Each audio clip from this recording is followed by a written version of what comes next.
Glória a Deus. Tema de hoje, comunidade ou com unidade.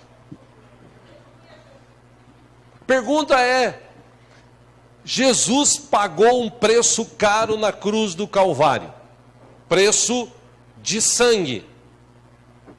Ele pagou um preço caro por mim e por você. Agora a pergunta que eu te faço, será que Jesus morreu? Será que valeu o sacrifício dele, a morte dele? Se valeu, o que isso de prático está trazendo, gerando em nós? Já que a gente vive num tempo de total falta de unidade, na maioria das partes do mundo, ou em partes do mundo, de igrejas, de empresas, de famílias, de times de futebol, existe uma falta de unidade, existe falta de koinonia, que nada mais é comunhão. Por que será que existe isso? Se nós tivéssemos entendido já o quanto valeu o sacrifício de Jesus na cruz do Calvário, olha, se a gente tivesse entendido mesmo isto, a igreja do Senhor seria imbatível.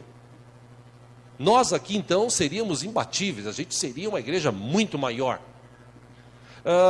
A nossa igreja, ela tem vivido alguns momentos especiais, e um desses momentos foi há 2 sábados atrás, quando os obreiros se reuniram com alguns irmãos, e eles foram evangelizar, levar marmitex. Fizemos 200 marmitex, que foram preparadas por irmãos e irmãs aqui durante o sábado todo, e no final da tarde, estes mesmos irmãos, com mais alguns, se reuniram e foram evangelizar.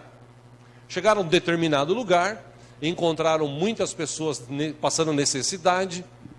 É interessante este dado, porque boa parte dessas pessoas que estão por aí na rua, vivendo como drogados, bêbados, são pessoas que um dia estiveram na igreja. Eles começaram a falar de Jesus, e alguns baixaram a cabeça, derramaram lágrimas, porque eles já ouviram isso um dia. Eles começaram a cantar, os jovens, adolescentes que foram, algumas canções que nós cantamos aqui, e alguns deles cantavam juntos, porque eles conheciam as canções. E se você perguntar para cada um destes 32, segundo uma organização, 35 milhões, segundo uma outra organização, de crentes desviados no Brasil apenas, só no Brasil. Se você perguntar para cada uma dessas pessoas por que elas estão fora da igreja, por que elas se afastaram de Cristo, boa parte vai responder que um dia se decepcionou numa igreja porque houve uma divisão, houve uma discórdia, houve uma briga, houve um diz que me diz, e isso dividiu. Eu citei aqui de manhã, tem um amigo meu, pastor, que é uma igreja, ou pastorei uma igreja no interior de São Paulo. A igreja dele tem mais ou menos, ou tinha mais ou menos uns 450 membros. E há 1 ano e 2 meses atrás, ele recebeu um pastor que chegou lá, precisando de ajuda. Ele auxiliou, chegou a um ponto até de dar dinheiro. Depois de 2 meses, estabeleceu até um salário para esse pastor, para que ele pudesse trabalhar também na igreja, já que ele estava sem trabalho. Ajudou também com mantimentos, e esse pastor começou a se levantar, e começou até a ajudar na igreja. Ele começou a ajudar na igreja. E pregava bem, falava bem. Ele começou a auxiliar nos cultos que ele tem na igreja lá de manhã, deixando que este pregasse algumas vezes durante a semana. E passados 1 ano e 2 meses, esse pastor resolveu de uma hora para outra sair da igreja. E ele saiu da igreja e levou 140 pessoas junto. Você fala assim, como é que consegue Durante um ano, ele trabalhou nos bastidores para ter pessoas do seu lado, para que um dia ele pudesse sair, abrir uma igreja e deixar a pessoa que o deu, ou que deu a ele ajuda, apoio, arrimo, com menos membros, inclusive passando dificuldades para pagar aluguéis, porque ele perdeu uma parte importante da igreja. Você fala assim, como é que pode isso acontecer? Pode, irmãos. Se você ler a Bíblia, nas entrelinhas de alguns textos, o diabo, antes de ser diabo, ele era um anjo de luz. O texto da palavra diz, essa palavra Lúcifer, quer dizer anjo de luz. Antes de ser diabo, ele era um anjo de luz. Ele vivia nos céus. Ele olhava o trono de Deus, ele rodeava o trono de Deus. Ele fazia parte daqueles arcanjos, daqueles querubins que eram aqueles mais próximos. Segundo alguns textos, que como eu disse, a gente subentende, ele era até um dos caras que cuidavam, ou dos anjos que cuidavam da música celestial. Ele era belo, formoso. Ele tinha um determinado poder dado por Deus. E ele conseguiu levar divisão para os céus. Segundo o texto, uma terça parte dos anjos caiu na lábia dele. Que é interessante que a Bíblia diz, nós vamos ler esse texto daqui a pouco, o apóstolo Paulo falou que esses caras que trazem divisão, eles chegam com uma lábia muito boa. Eles chegam como cordeirinhos, ovelhinhas. Mas com o passar do tempo, eles começam a semear, a falar algumas coisas que levam as pessoas a acreditarem no que eles estão falando, ao invés de crer naquilo que a Bíblia ensina. Bom, para a gente entender isso, eu quero ler um texto com você, você que trouxe a sua Bíblia. Vamos ler juntos no livro de Mateus, no capítulo 12. Jesus falou sobre isso. É interessante a escrita deste texto. Por favor, se houver alguém sem Bíblia do teu lado, se você puder aí repartir a leitura, por favor, faça isso. Mateus capítulo 12. Jesus estava nas suas andanças, Jesus visitava cidades, Jesus falava do Evangelho, do reino de Deus, Jesus curava pessoas, abençoava pessoas. E a continuidade disso em Mateus 12, versículo 22, o texto diz assim: depois disso, levaram-lhe um endemoniado que era cego e mudo, e Jesus o curou de modo que ele pôde falar e ver.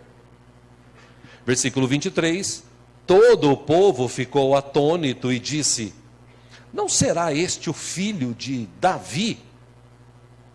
24, mas quando os fariseus ouviram isso, eles disseram: é somente por Beelzebu, o príncipe dos demônios, que ele expulsa demônios. Versículo 25, Jesus, conhecendo os seus pensamentos, disse-lhes: todo reino dividido contra si mesmo será arruinado, e toda cidade ou casa dividida contra si mesma não subsistirá.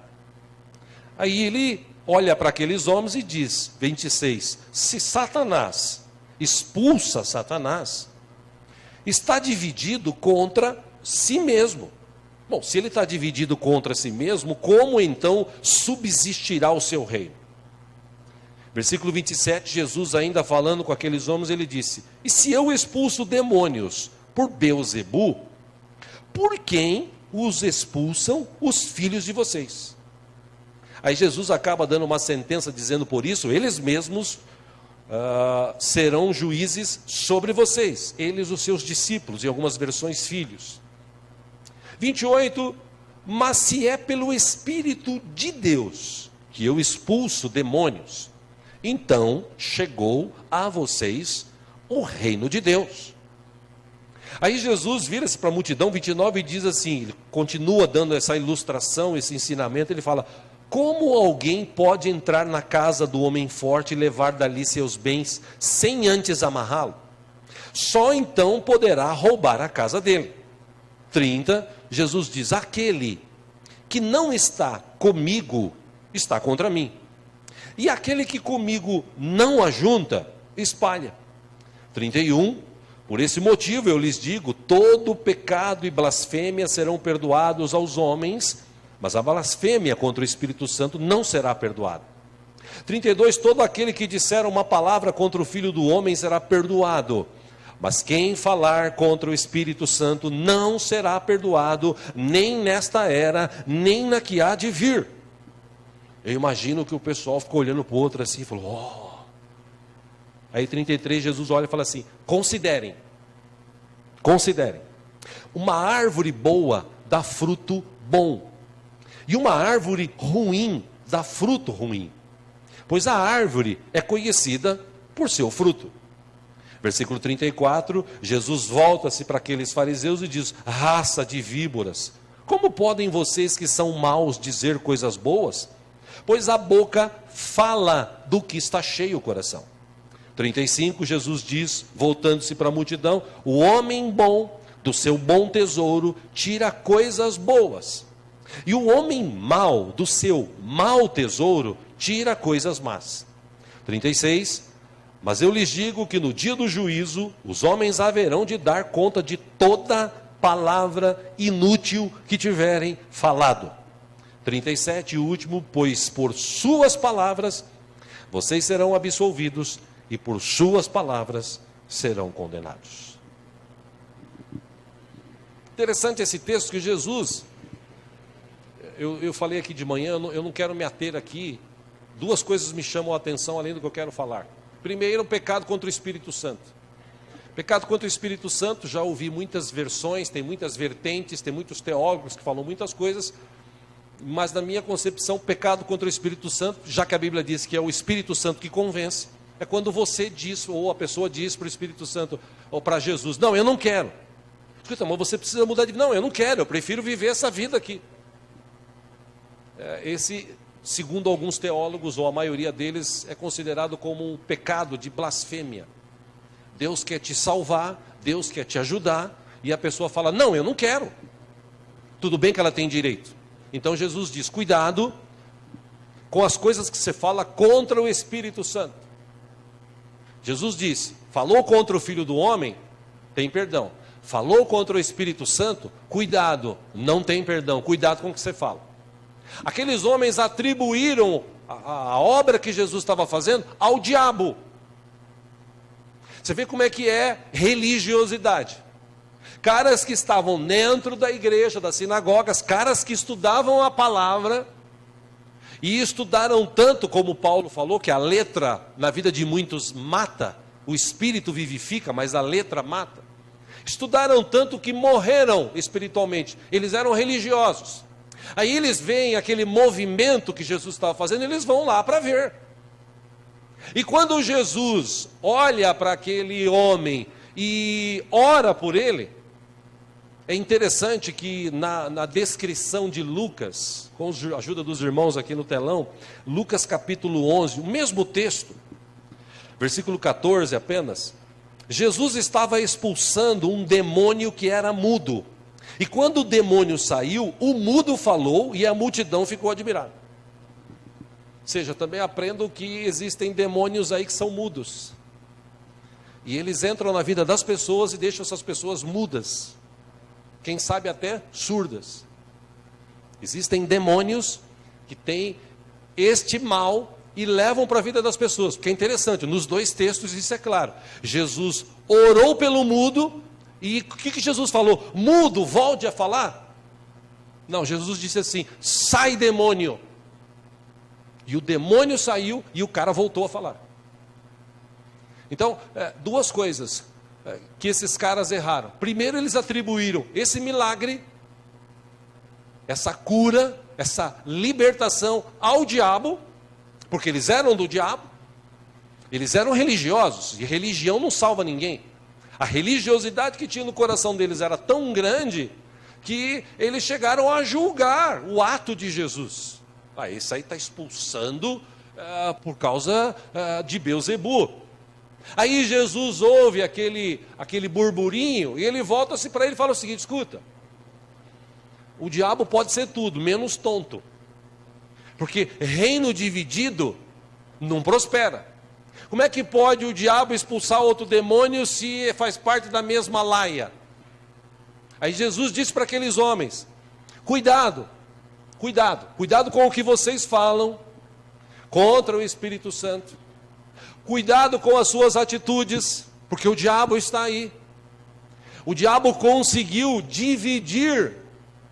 Parte dos anjos do céu acompanharam a ele naquela rebelião. É óbvio que ele não conseguiu, não obteve sucesso, porque Deus é Deus, Deus sabe de todas as coisas, Deus tem todo o poder. E quando o diabo resolveu se rebelar com esses demônios que estavam do lado dele, eu imagino Deus sentado no seu trono de glória.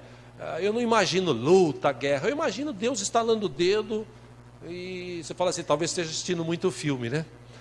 Mas eu vejo Deus estalando o dedo e aqueles demônios sendo amarrados e Deus os expulsando dos céus e lançando para um lugar de trevas. Porque o meu Deus tem poder para fazer isso. O diabo, ele queria ter o lugar de Deus. Por isso ele fez aquela rebelião, criou aquela rebelião, aquela divisão. E como ele não conseguiu lá, ou na verdade ele conseguiu uma terça parte, ele está por aí, nós estudamos sobre isso quinta-feira passada aqui na igreja, ele está por aí, agindo nessa terra. E o desejo do inimigo é dividir. Eles não estão para somar, eles estão para dividir. Por isso que tem amizades que na maioria das vezes se dividem, se afastam por conta de coisinhas que falam, coisinhas que acontecem. Existem famílias que dizem estarem unidas, mas na verdade não estão. É um filho querendo os bens do pai, é a filha que quer os bens da mãe. Eles estão vivendo numa família, mas eles não são a família, eles estão divididos. Ainda mais hoje com esse efeito de smartphone, de smart TV, essas coisas que se oferecem por aí hoje, grandes e muitos, uma variedade muito grande de programas, que as pessoas querem assistir, de aplicativos e tal. Quer dizer, existe uma divisão, a família está dentro de casa, mas está dividida, um em cada cômodo. O diabo, ele está conseguindo dividir pessoas, famílias, relacionamentos, empresas. E ele está conseguindo, inclusive, dividir igrejas. Eu citei há pouco um exemplo de um amigo que conheço. Mas existem vários exemplos. Existem várias igrejas que estão por aí sendo divididas, porque a pessoa que está lá, o interesse dela é dividir. E é interessante que essa questão de divisão, essa palavra divisão, segundo uma versão de dicionário que existe no Brasil, ele define divisão como duas visões. A pessoa, ela não tem uma visão, ela tem duas. Então ela, no entendimento, ela divide. Ela está ali para dividir, ela tem uma visão, mas ela não quer seguir, então ela quer criar uma outra visão, então ela cria uma divisão. E ela começa a viver essa divisão dentro da empresa, dentro da igreja, dentro do relacionamento, dentro das amizades, dentro das famílias. A gente está vivendo hoje um mundo de divisões. Se você olhar a história do mundo, eu citei aqui de manhã, na história deste mundo, antigamente nós tínhamos duas Alemanhas, Alemanha Ocidental, Alemanha Oriental. Eles, um belo dia, alguns anos atrás, eles se dividiram. Por quê? Porque um cara queria mandar mais que o outro. Ele não estava ali para viver a visão do governo. Então ele fala, não, vamos criar um outro lugar, vamos dividir. Eu não concordo com isso. Escuta, mas nós estamos aqui juntos para um bem comum. Não, mas eu não quero, eu quero dividir. E aí eles dividiram, brigaram. Fizeram um muro enorme de quilômetros para dividir a Alemanha Oriental da Alemanha Ocidental. A Alemanha mais conhecida há 20, 30 anos atrás era a ocidental. A oriental era uma Alemanha bem mais fria, humanamente falando. Era uma Alemanha que mal se falava e mal se podia entrar lá, porque havia um regime militar, um regime difícil das pessoas entrarem e de se relacionarem com outras. O que aconteceu? As duas Alemanhas se enfraqueceram. Até que, alguns anos atrás, os líderes que entraram, que foram eleitos, ou o outro que não foi eleito, mas que tomou o poder, eles entraram no acordo e disseram: olha, nós precisamos parar com isso. Aí, nesse acordo, eles fizeram uma grande festa e quebraram todo o muro que separava em Berlim a Alemanha Oriental da Ocidental. E aí, quando eles quebraram esse muro, eles resolveram se unir. De lá para cá, a Alemanha é um dos, se não o país mais próspero que tem lá na Europa. Por quê? Porque aonde há unidade, Deus abençoa. Se você olhar para a história, o mundo árabe hoje vive o que vive, porque houve uma divisão entre eles. Os filhos, ou aqueles que eram filhos do filho de Abraão, Isaque, Jacó, desculpe, e aqueles que eram filhos de Ismael. Desculpa, você sabe da história aqui. Esaú, obrigado. Mas Abraão, ele teve um filho que foi considerado bastardo. Esse filho, chamado Ismael, entrou numa pequena batalha com Isaque. E desses dois meninos, criaram-se duas gerações, duas ramificações. E até hoje, depois de séculos, os descendentes de Ismael vivem brigando com os descendentes de Abraão de Isaque, ou de Isaque. Por quê? Porque eles resolveram se dividir. E se eles fossem unidos, talvez seria o povo mais poderoso que existe na face desta terra. Porque os descendentes de Isaque, de Abraão, de Isaque, que vivem lá em Israel é considerado um dos povos mais inteligentes e abençoados que existe na face desta terra.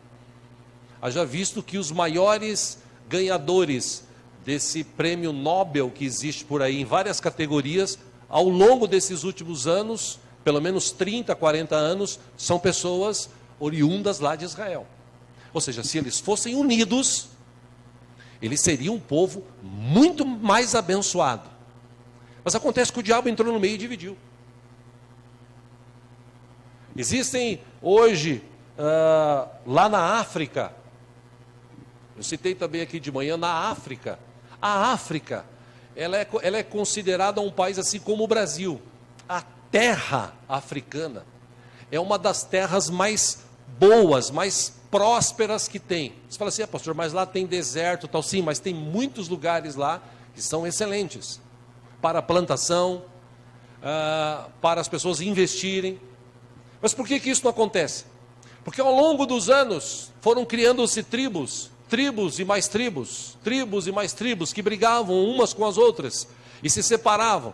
E isso foi de geração para geração. Hoje existem vários países dentro do continente africano. E esses países, alguns deles não se relacionam com outros, e alguns deles até vivem uma guerra declarada, uma guerra civil. Milhares de pessoas estão sendo mortas, porque ao longo dos anos, essas pessoas começaram a se dividir. Não, eu preciso ter aqui, não, eu preciso ter aqui, não, eu preciso ter do meu jeito, é do meu jeito, é do meu jeito. E como eu falei aqui quinta-feira, meu irmão, o diabo não tem poder. Coloque isso no teu coração. O diabo não tem poder. Ah, pastor, mas e o diabo tem poder? Se ele tem poder, e se você está em Cristo, ele não pode tocar na tua vida. Agora, eu parto do princípio que o diabo não tem poder. Porque quando Jesus ressuscitou e se encontrou com seus discípulos, ele disse claramente: todo o poder nos céus e na terra me foram dados. Amém? Então, se Jesus tem todo o poder nos céus e na terra, que poder que o diabo tem? Nenhum. Então, como é que ele consegue então fazer as coisas que ele faz? Uma coisa você tem que dar a mão à palmatória, ele é bom naquilo que ele faz. Ele é um bom ilusionista, ele é um bom mentiroso. Ele consegue iludir as pessoas, ele consegue se infiltrar no meio de relacionamentos. Ele consegue se infiltrar no meio de empresas, de igrejas, de países, de governos. E ele começa a dividir. O apóstolo Paulo, meus irmãos, falando agora de igreja. O apóstolo Paulo, quando ele escreveu algo para a igreja de Roma. Acompanhe aqui no telão, por favor. Ele disse aos irmãos romanos, capítulo 16, versículo 17, ele diz: recomendo-lhes, irmãos, que tomem cuidado com aqueles que causam divisões e colocam obstáculos ao ensino que vocês têm recebido. Paulo diz taxativamente: afaste-se deles. Por quê? Versículo 18 ele explica: porque estas pessoas não estão servindo a Cristo, nosso Senhor, mas a seus próprios interesses, em algumas versões, apetites dessa que nós usamos. E como é que eles fazem isso? Mediante palavras suaves e bajulação, enganam o coração dos ingênuos. E eu já falei aqui, citei de manhã e repito, eu já conheci inclusive pastores que estavam na igreja, participavam de uma igreja, eram honrados na igreja. Mas eram pastores que eles estavam ali com essas palavras de bajulação. Eu não vou falar nem de pastor, vou falar de líderes. Porque tem pessoas que são lideradas e às vezes elas não concordam com o chefe, não concordam com o líder, já que eu estou falando de igreja, com o pastor, com o líder. Então o que ele faz? O diabo ele é astuto, ele coloca no coração da pessoa uma boa palavra, uma boa lábia. Então, a coisa mais interessante que essas pessoas falam é o seguinte: nossa, eu gosto muito de ver o meu líder. Gosto muito de ver. Ele chama uma pessoa que canta, chama uma pessoa que outra que canta, vou falar do louvor. Aí ele fala assim: pô, nosso líder é legal, né? É legal, ele é gente boa, tal. Só que é o seguinte: se fosse eu faria diferente. Eu faria isso. Eu faria aquilo. Sutilmente. Eu conheci pastores assim. Pastores que estavam na igreja, que foram abençoados, que foram tratados, que foram alimentados, que foram cuidados, e um belo dia eles começaram a minar. Dentro da igreja, você viu aquele trabalho que o pastor fez? Nossa, o pastor fez um trabalho legal. Mas se fosse eu, porque eu já fiz isso, fiz aquilo, eu, tenho experiência, tal. O pastor não tem muita experiência, mas eu tenho, porque... Esse tipo de pessoa é o tipo que Paulo está falando aqui. Mediante bajulação, mediante palavras suaves, eles conseguem enganar pessoas. Meu irmão, o que eu estou te falando é um negócio sério. Porque se o diabo conseguiu enganar, vamos falar aí, Deus tinha milhões de milhões, tem, né, na verdade. Vamos falar que ele tinha 900 anjos. Para você entender melhor, uma terça parte são 300 anjos. Quer dizer, o diabo, lá no céu, conseguiu ludibriar 300 anjos. É um número figurativo. Você imagina o poder que ele tem de persuasão. E ele sabe onde ele toca. Ele sabe onde ele toca. Ele é sutil. Ele vem, ele fala, ele assopra. Ele lança dardos inflamados. O diabo, como eu disse, ele é bom no que ele faz. Agora, como Paulo escreveu aqui também para a igreja de Corinto, em 1 Coríntios capítulo 1, versículo 10, ele disse: irmãos, em nome do nosso Senhor Jesus Cristo, eu suplico a todos vocês que concordem uns com os outros no que falam, para que não haja divisões entre vocês. Antes, que todos estejam unidos num só pensamento e num só parecer. Meus irmãos, eu fui informado por alguns da casa de Cloe de que há divisões entre vocês. Poxa, pastor, mas na igreja de Corinto tinha, o que mais tinha? Versículo 12, com isso eu quero dizer que algum de vocês afirma, eu sou de Paulo. O outro fala, eu sou de Apolo, ou eu sou de Pedro, ou ainda eu sou de Cristo. Paulo ensina a igreja de Corinto dizendo, acaso Cristo está dividido? Foi Paulo crucificado em favor de vocês? Vocês foram batizados em nome de Paulo? 14 ele diz, eu dou graças a Deus por não ter batizado nenhum de vocês, exceto Crispo e Gaio. De modo que ninguém pode dizer que foi batizado em meu nome. 16, aí ele lembra, eu batizei também os da casa de Estéfanas, além destes, eu não me lembro se batizei alguém mais. Por quê? 17, porque Cristo não me enviou para batizar, mas para pregar o Evangelho. Não, porém, com palavras de sabedoria humana, para que a cruz de Cristo não seja esvaziada. Paulo olha para a igreja de Corinto, veja, ele identificou isso na igreja de Roma, ele identificou isso na igreja de Corinto, e se você pegar outros textos, igreja de Filipe, igreja de Colosso, se você pegar a escrita de João lá, em que Jesus fala para João escrever as 7 igrejas da Ásia, que está lá em Apocalipse, todas elas tinham alguma coisa. Por quê? Porque o diabo quer dividir.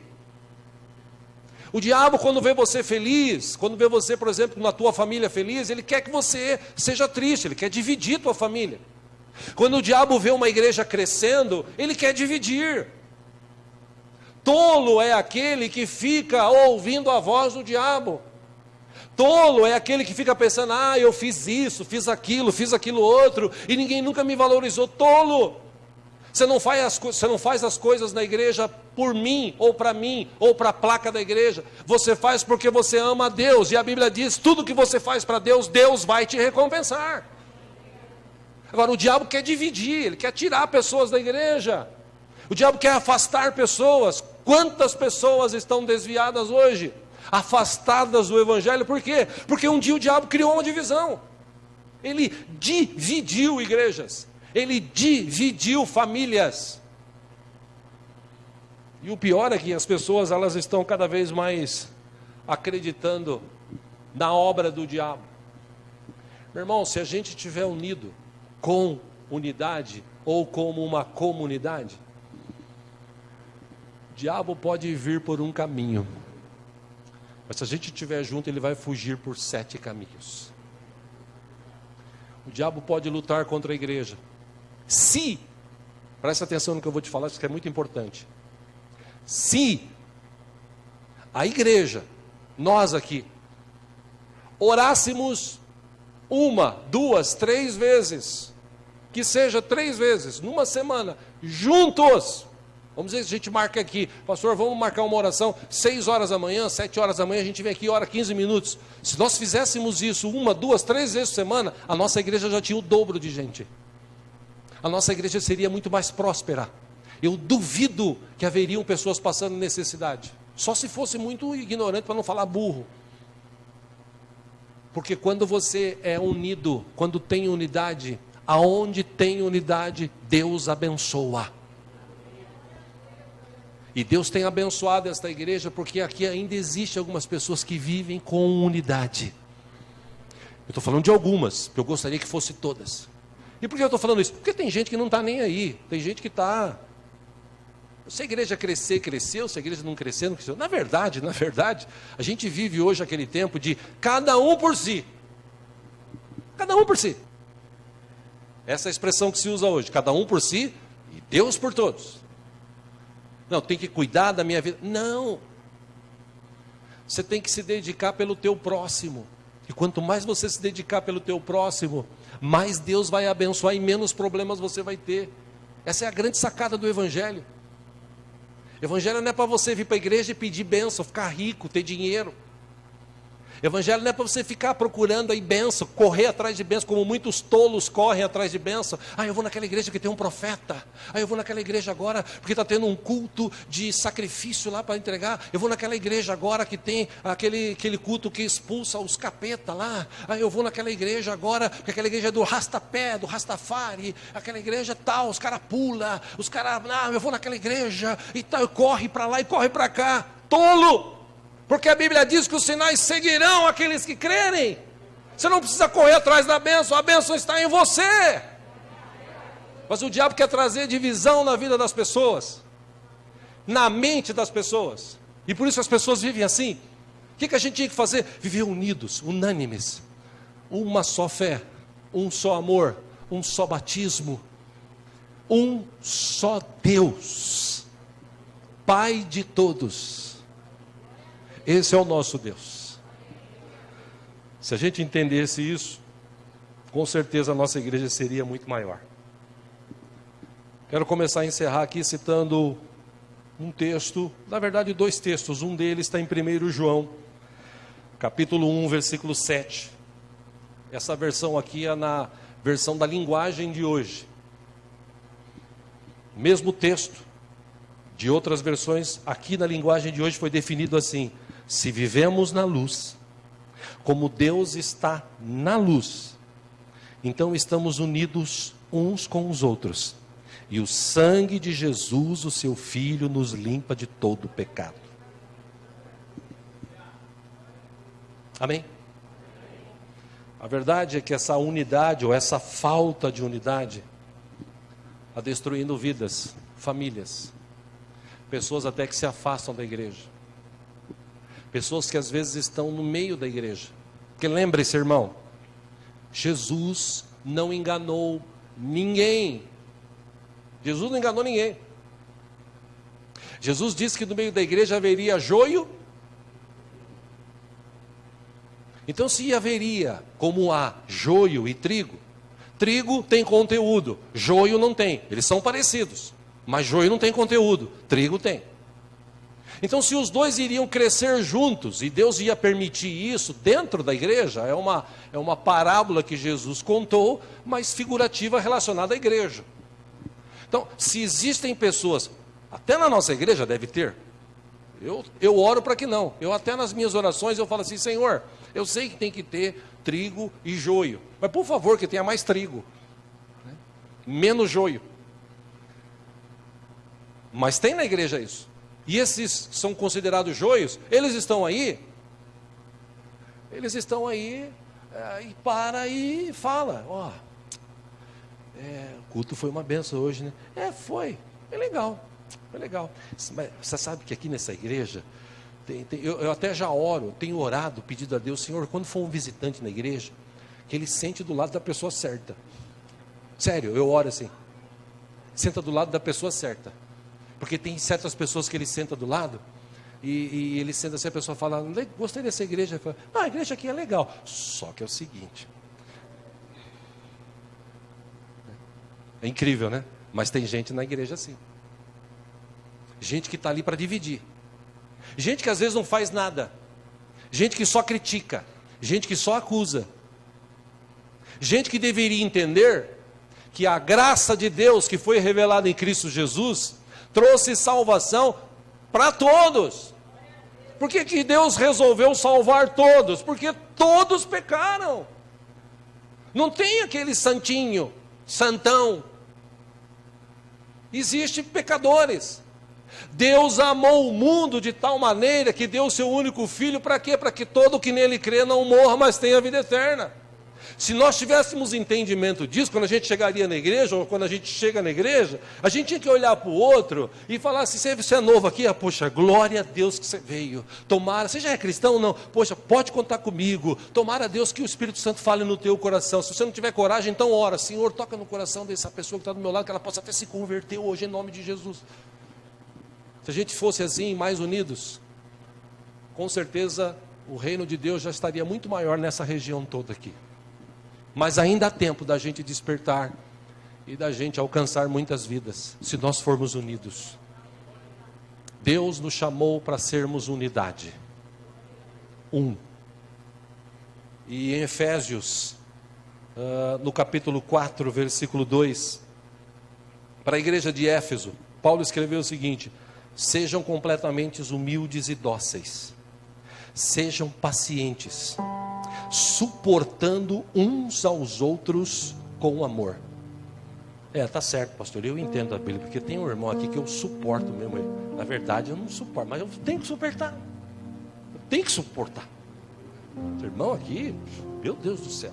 Quando eu vejo aquela irmã, pastor, meu semblante muda. Aí eu fecho o olho e falo assim, Deus, eu tenho que suportar. Não, não é isso que diz o texto.